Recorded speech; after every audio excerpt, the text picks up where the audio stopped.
انکساری تواضع کرنے والا اللہ تعالی کو محبوب ہے، اور تکبر کرنے والے سے اللہ تعالی ناراض ہوتے ہیں۔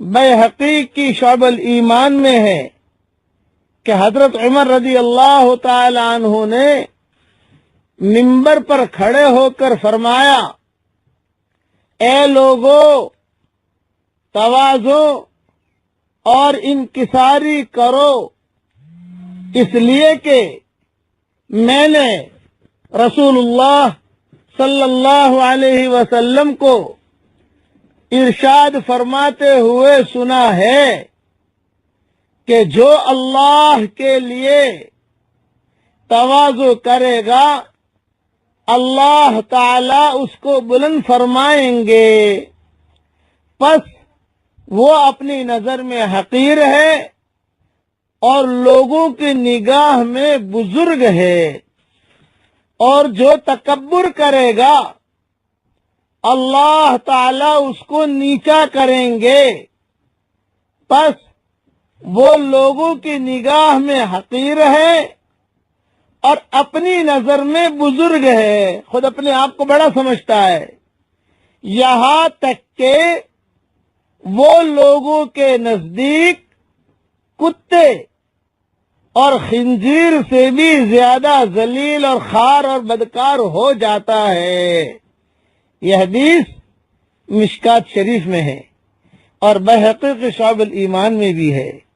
اس لیے ہمیشہ تواضع اختیار کیجئے، اللہ تعالیٰ سے مانگیے کہ اے اللہ تو مجھے تواضع کرنے والا بنا۔ میں دعا پڑھ لیجئے میرے ساتھ، آج 100 مرتبہ اللہ اکبر پڑھ لیجئے۔ حرم شریف میں اونٹ ذبح کرنے کے برابر اللہ تعالی ثواب دے گا، مکہ مکرمہ میں 100 اونٹ ذبح کرنے کے برابر ثواب ملے گا، اور پھر 100 مرتبہ اللہ اکبر کہو گے تو 100 مرتبہ آسمان اور زمین کا درمیانی حصہ اجر اور نور سے بھر جائے گا، اور احد پہاڑ سے بھی زیادہ ثواب ملے گا، بہت ثواب ملے گا۔ تو پڑھنے میں آپ کو ٹائم لگے گا کتنا؟ 1 منٹ، 1.5 منٹ، اور ثواب کتنا ہے؟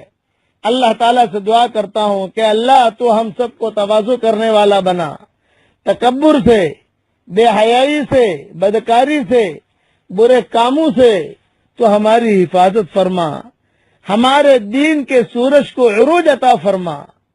اے اللہ ہمارے دل کی کھڑکیوں کو کھول دے، اے اللہ ہمیں ہماری کھوٹی پونجی کو قبول فرما لے کہ ہم محنت کر رہے ہیں لیکن اس محنت کے اندر اے اللہ تو اخلاص پیدا فرما، ریاکاری سے بچا، تکبر سے بچا، عجب سے بچا، بڑائی کے جملوں سے بچا، اور ہمیں ایسا کام کرنے کی توفیق دے جو تجھے خوش کر دے، اور جس کام کے کرنے سے تو ناراض ہوتا ہو اس سے بچنے کی تو ہمیں توفیق عطا فرما۔ آمین آمین۔ والسلام علیکم ورحمۃ اللہ وبرکاتہ، وآخر دعوانا ان الحمد للہ رب العالمین۔ اللهم صل على محمد وعلى آل محمد كما صليت على إبراهيم وعلى آل إبراهيم إنك حميد مجيد. اللهم لك الحمد كله ولك المن كله، لك الشكر كله ولك الملك كله، لك الخلق كله ولك الفضل كله، وإليك يرجع الأمر كله، وإليك يصعد الكلم الطيب كله.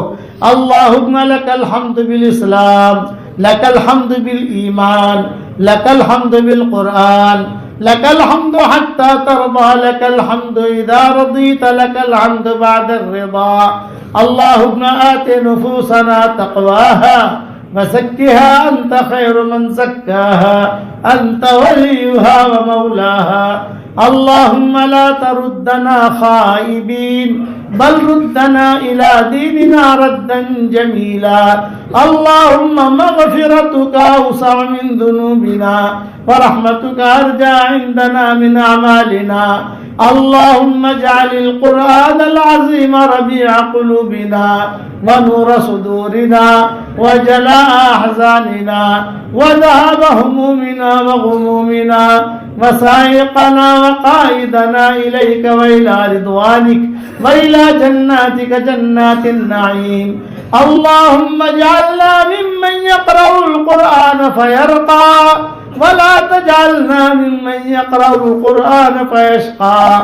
اللهم اجعل ثارنا على من ظلمنا وانصرنا على من عادانا ولا تجعل مصيبتنا في ديننا ولا تجعل الدنيا أكبر همنا ولا مبلغ علمنا ولا إلى النار مصيرنا ولا تسلط علينا بذنوبنا من لا يخافك فينا ومن لا يرحمنا.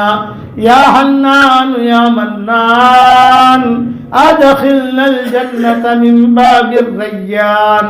اللهم إنك قلت في كلامك وقولك الحق ادعوني يستجب لكم فدعوناك يا ذا الجلال والإكرام.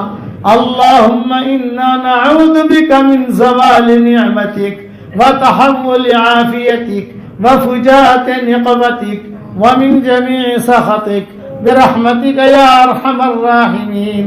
اے اللہ ہمارے گناہوں کو معاف فرما. اے اللہ ہماری خطاؤں سے درگزر فرما. اے اللہ پورے تالی پورا والوں کو قبول فرما. ان کے قرب و جوار والی بستیوں کو قبول فرما. جتنا مجمع آیا ہے ان سب کو قبول فرما. اے اللہ میری تشکیل پر جو روزانہ 100 مرتبہ سورہ اخلاص پڑھنے کی عادت ڈالے, اے اللہ اس کی ساری دعاؤں کو قبول فرما, اس کی ساری پریشانیوں کو دور فرما. اور جس نے 5 لاکھ مرتبہ پڑھنے کا ارادہ کیا ہو, اے اللہ اس کو پورا کرنے کی توفیق عطا فرما. اے اللہ جس کرم سے آپ نے ہمیں یہاں جمع کیا ہے, تیرے اسی کرم سے جنت الفردوس میں تیرے نبی کے پڑوس میں ہماری قیامت تک کے آنے والی نسلوں کے ساتھ تو ہم سب کو جمع فرما دے. اے اللہ اگر آپ نے ہمارا نام سعید اور نیک بختوں میں لکھا ہو تو ہمارا نام انہیں میں لکھے رکھیو, اور اگر آپ نے ہمارا نام شقی اور بدبختوں میں لکھا ہو تو ہمارا نام ان کی فہرست سے مٹا دینا, اور نیک لوگوں کی فہرست میں ہمارا نام لکھ لینا. لکھنا بھی آپ کا کام ہے, مٹانا بھی آپ کا کام ہے, لوح و قلم بھی آپ کے پاس ہے. اے اللہ وہ چیزیں جس کا لینے کا ہم ارادہ کرتے ہیں مگر آپ ہمیں دینا نہیں چاہتے, اے اللہ اس کی محبت ہمارے دلوں سے نکال دے, اس کا خیال نکال دے, اس گلی میں آنے جانے کو ختم فرما دے. اور وہ چیزیں جس کا لینے کا ہم ارادہ نہیں کرتے مگر آپ ہمیں دینا چاہتے ہیں اس کی محبت ہمارے دلوں میں ڈال دے, اور اس گلی میں آنا جانا آخرت سے ہمارے لیے آسان فرما دے. اے اللہ ہم سب کی جھولیوں کو ہدایت سے بھر دے, ہم سب کی جھولیوں کو امن و امان سے بھر دے. اے اللہ جو مجھے اپنی دعاؤں میں یاد رکھے میری ساری دعاؤں میں اس کا پورا پورا حصہ عطا فرما, اور اپنے فضل و کرم سے ہماری دعاؤں کو قبول فرما. سبحان ربک رب العزت عما یصفون وسلام علی المرسلین والحمد للہ رب العالمین.